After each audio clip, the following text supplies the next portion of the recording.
Hi, I'm Sandi Genovese, and we are making a really fun Christmas card today. In fact, this is one of my favorites, and you'll see from the date that I created this almost 10 years ago.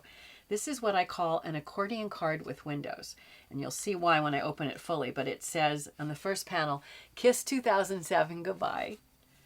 And then under that, Peace, Joy, Love. And then the next panel, Merry Christmas.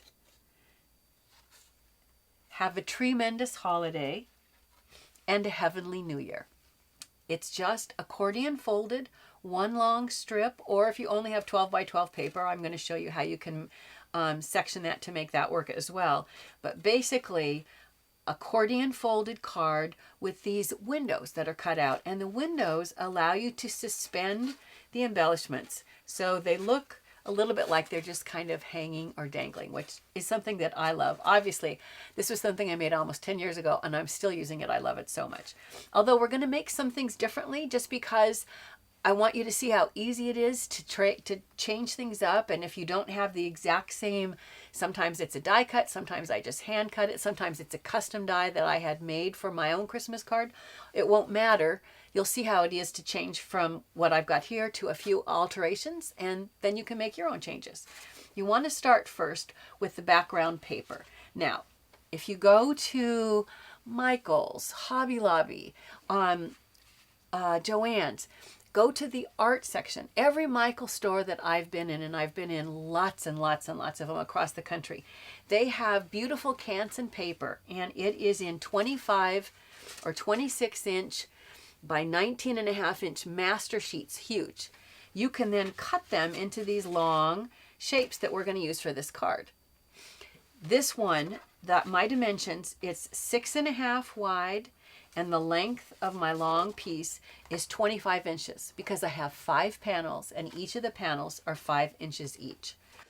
If you don't want to do that, or you get to Michael's and they don't have the color you want, or for whatever reason it just doesn't work for you, then you can take your 12-inch paper, and I have this set up so that it's lightly stuck down so you can see. Here is my first 5 inches, my second 5 inches, and my 2-inch overlap. And then here is 5 inches, 5 inches, and a 2-inch overlap, and then 5 inches. So that when it's closed up, it's 25 inches long, and it's the same dimensions as my finished card was. It's just that it's broken up by using 12 by 12 paper. That's if you're going to use the 12 by 12 paper. Whichever way you go, once you have this long strip, then let's look at cutting out the window. I used a window that was 2 3/4 inches because it worked with most of the shapes that I wanted to put inside. It's important that the shapes have to have at least 2 places where it overlaps the edge. So in the case here of the mistletoe, see how there's a little spot that overlaps? That's what's holding it in place. In the case of the ornament, above and below, these 2 places, that's what's anchoring it. So the window that works size for me best was 2 3/4 inches. Of course, you can adjust this to whatever works well for you. I like to cut a piece of paper that's the size I want and then place it so it's right where I want the window to sit on my card. And then you are going to trace around it with your pencil.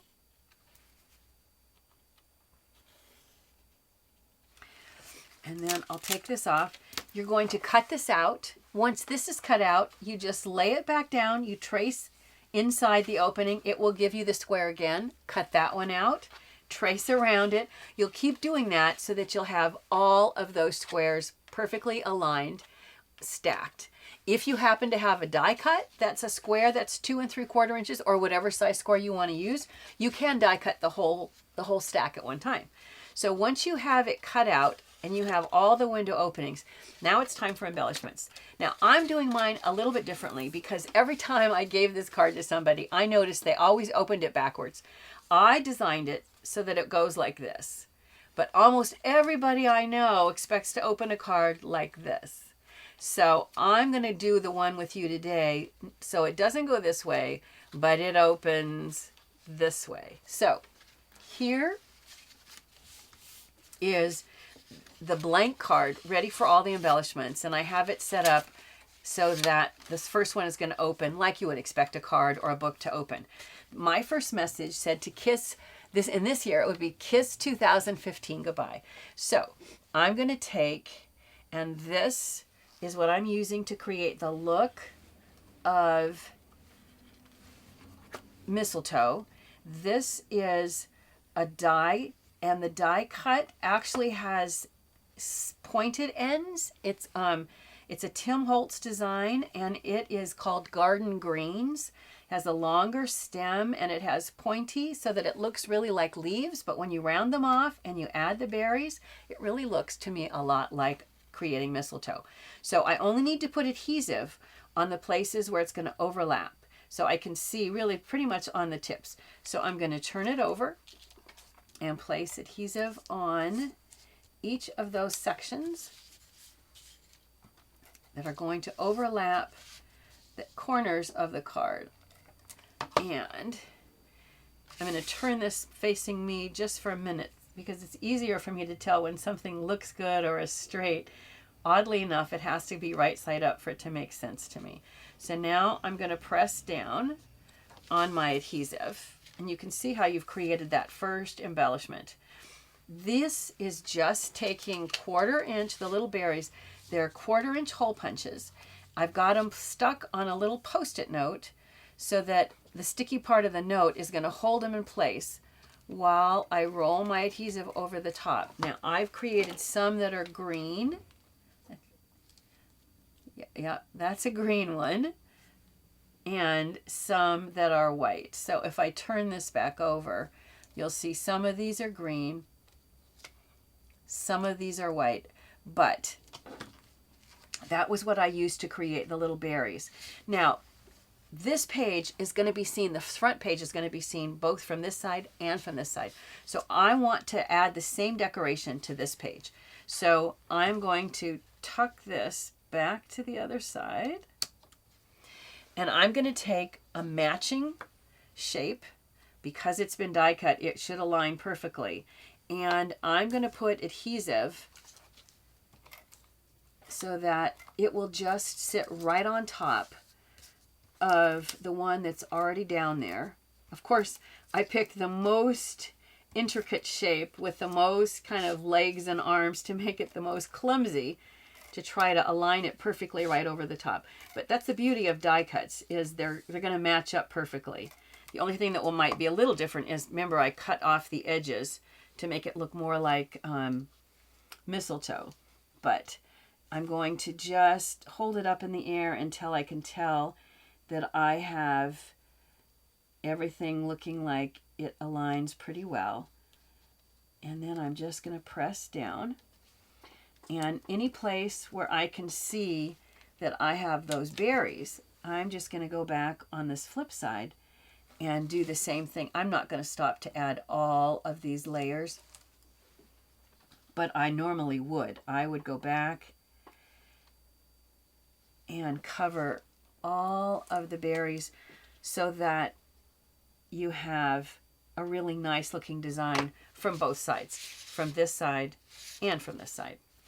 Now from this page out, all you need to do is just decorate what's going to be the front side. So the one that I did next was the one that looked like an ornament. And if you look here you can see an ornament that's finished. Here you can see the parts and pieces. I've just cut the pieces so they're going to layer up, and I'll trim off what I need to in order to create this. You can line this with a photo or with a message. On my first one, I think I said joy, and I wrote it inside. This time I'm going to go ahead and just attach it, but helpfully it's good to look and see what's going to overlap first. So I can see, all right, I'm going to put adhesive completely behind that circle and then just the tips on the other edges. So I'll go ahead and put my adhesive. Because I'm using removable adhesive, if it turns out that I have a little too much adhesive, I'm going to be able to rub it off from the back side. So by placing this so that it's pretty much lined up in the middle, and straight. If it's crooked, it's because I'm trying to make it face you. But I'm going to go ahead and press it down. And then the next page is where I had the Christmas. Well, a couple years back, I designed a custom die of a penguin that you can see down here. And I liked him so much, I decided I'm going to add a message here that says, have a cool Yule. So I've taken my penguin and I've cut him out of different layers and added a little bit of detail. This little necklace that he's wearing is a punch that I'll show you here. This was just that I cut out of green and added some little red tiny hole punches to make it look like a little Christmas necklace. So this is going to sit like so. So I can see really just above his eyes, his feet, and his tips.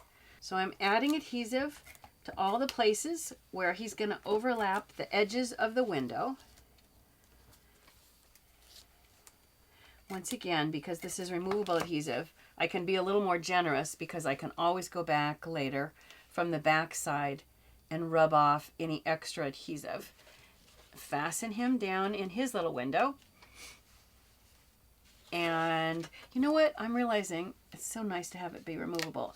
If I want my wording to line up along this row, look how it's going to have to bounce down here. I think I am going to move him up a little bit so that it feels like my message that I'm going to write underneath each one. There's going to be a space to put that feels like it works all the way across. So I'm just going to move him up a little bit.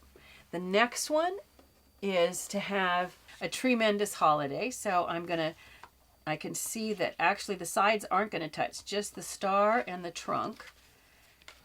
And once again, I don't want too much of the trunk to go down too far.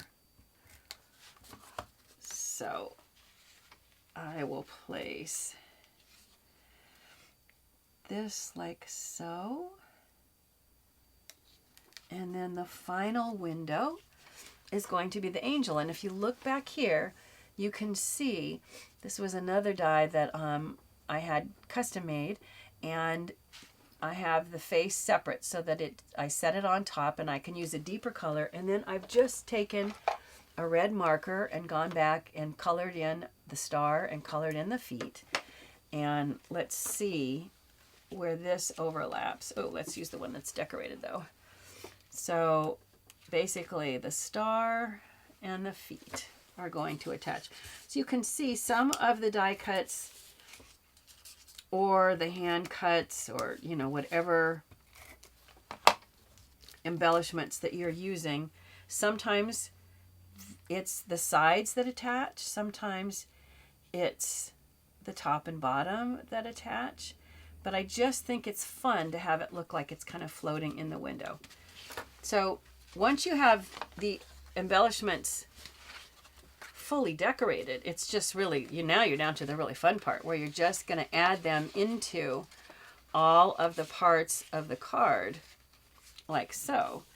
And then it's a question of just going back with your pen and adding in your message. So I like, you know me, I think it's important to have a little bit of personalization. So if I were doing this one, I'm going to have to turn this way for me to write my message. But if I were going to say, kiss 2015 goodbye, I would you could put something as a guide to give you a straight line to say, all right, here's how I'm going to write this first message right along here. So I'll say,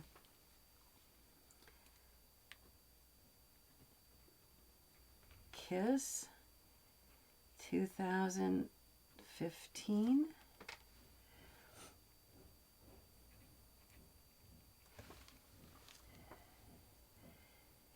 Good.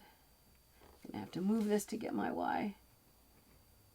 Goodbye. So you're gonna go back and add in your message, and you're gonna add it on all of these. I would add it again on this page here and here.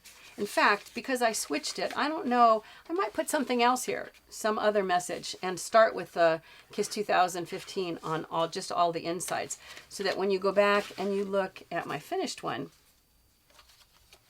you can see that it's a simple thing to add the message, because there's not much that you have to write under each little panel. They're very short and to the point. And as I said, you can always do it on the computer if you're more comfortable with that. Now this is using just windows and accordion folds, but you can also accordion fold an actual message. And I'll bring this up and show you. This was one that I designed for QVC UK years ago. And it's just accordion folded in the same fashion, but this time it's spelling out ho, ho, ho with snowflakes that are inside what would be like the windows. Instead of being square windows, they're circular windows. But the idea is very, very similar. Also, super fun and super easy to do. You know, if you're looking for a Christmas card idea, I hope that this card will inspire you to try cutting out windows. Remember, I love hearing your comments. Be sure to share us with your crafting and your scrapbooking friends. You can always like us on Facebook, and don't forget to sign up for these free weekly videos. However, if you want access to hundreds of past episodes, or if you want to be able to print a full color instruction sheet, then you might want to consider joining the Gold Club. Bye for now.